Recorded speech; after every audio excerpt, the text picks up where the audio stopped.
he could have been goated as far as fantasy writing is concerned. He could have been the greatest of all time if he would have just learned how to not do this. Hey everyone, my name's Nick, and today I'm talking about Book 9 of Robert Jordan's Wheel of Time series, Winter's Heart. And I gotta say, Robert Jordan is really trying to make it so that people quit this series in the first quarter of this book. Now, with the exception of the prologue, which I thought was pretty good, this first quarter of the book was awful.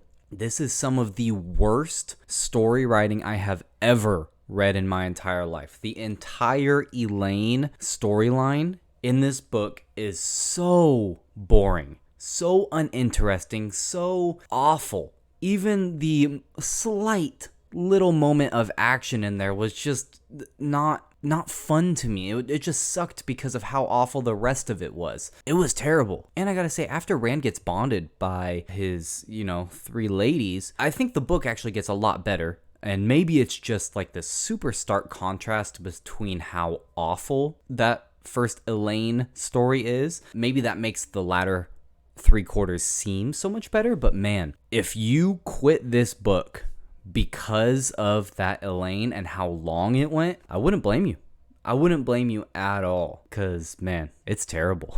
It is absolutely awful. Now, before I get too far ahead of myself, I want to read a little passage to you guys that just kind of sums up the amount of fluff and description that Robert Jordan has really been using in the past few books, how infatuated he's become with his own ability to describe things. This is actually from a part of the book that I actually really enjoyed. One of Matt's scenes, in fact, who, if you've watched my other reviews on the previous books, you know that I am a huge fan of Matt and his storyline. Now, in this scene, Matt has just walked into Tylen's room and he has come face to face with what we know is the daughter of the 9 moons and his future wife, according to his prophecies that he got. And he has just been nearly killed by the golem, and he walks into the room all muddy. He's got the dice rattling in his head. They stop. And this is just like this huge big moment that is extremely funny. It is awesome, but it is flawed in a big way. A slender, graceful young man in the almost transparent robe of a Daco veil appeared at her side with a tall blue porcelain pitcher, bowing his head and silently offering to replenish her wine. And giving Matt another start, he had not realized anyone else was present in the room. The yellow-haired man in his indecent garment was not the only one either. A slim but nicely rounded red-haired woman wearing the same sheer robe was kneeling beside a table that held spice bottles and more fine seafolk porcelain, wine pitchers, and a small gilded brass brazier, with the pokers needed for heating the wine, while a graying, nervous-eyed serving woman wearing green and white house Mitsubar livery stood at the other end. And in one corner, so motionless that he still almost missed her, yet another Shan-chan, a short woman with half her golden hair shaved and a bosom that might outmatch Rizel's if her dress of red and yellow panels had not covered her neck to the chin. Now, these descriptions go on and on and on. And why are they here?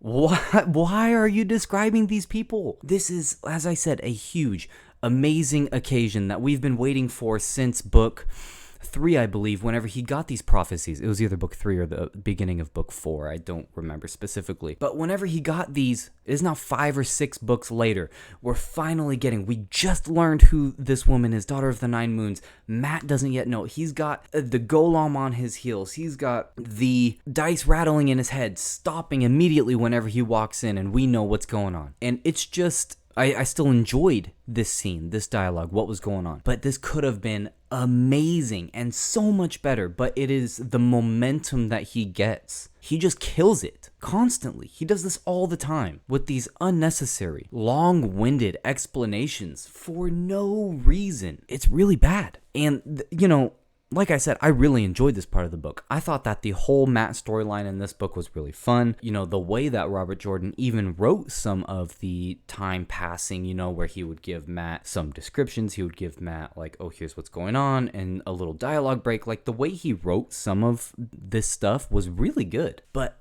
this, what I just read, this kind of long-winded, useless clothing description is constant, and it makes the books so much worse. I think Robert Jordan could have been one of the best, like he could have been goated as far as fantasy writing is concerned. He could have been the greatest of all time if he would have just learned how to not do this. And unfortunately, he passed away before he was able to make a really big turn on this. And man, it sucks because the first quarter of this book is terrible. It's absolutely awful.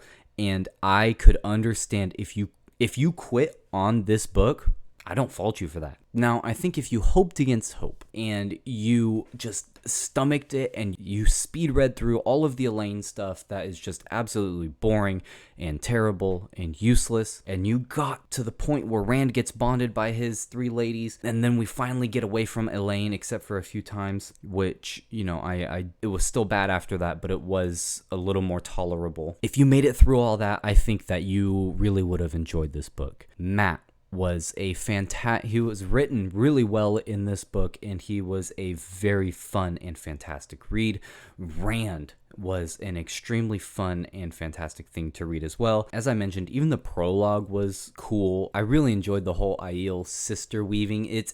To me, that is absolutely insane that is even a weave in this book. The fact that Robert Jordan thought it would be believable that with the weaves we've learned of so far, that these Aiel women somehow know how to take two grown women or men and put them inside of another woman, let her give birth to them as twins, and breastfeed them at the same time is just insane. If he didn't come out and say after the fact that this was like actually just a hallucination, which I doubt it, because that would not make a lot of sense for what happened. It makes no sense how this is even possible with the one power. It's so insane. But it was still fun. The prologue, I thought a lot of the stuff in there was fun. The ending of this book was fantastic. Going from Matt's ending into Rand and Formatting. He gets through with this whole really cool stuff that happens in Formatting, leaves, and then goes and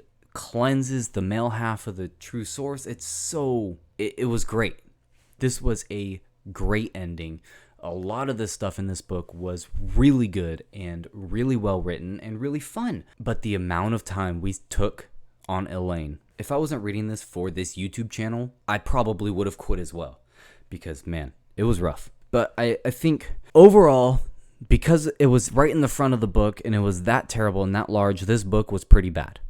But, man, the last three quarters, I loved it a lot. And the ending, the last quarter of the book, I loved it so much. I thought it was great. It makes this book is difficult for me because, man, it's so bad. And it's also so good.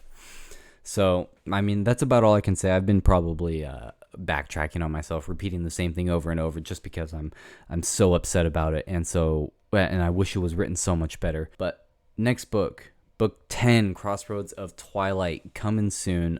Stay tuned for that. If you did give up on this book, I would recommend just briefly glancing at the chapters right in the beginning, see whenever Elaine's chapters are done, and just skip them because it's worth it for the end.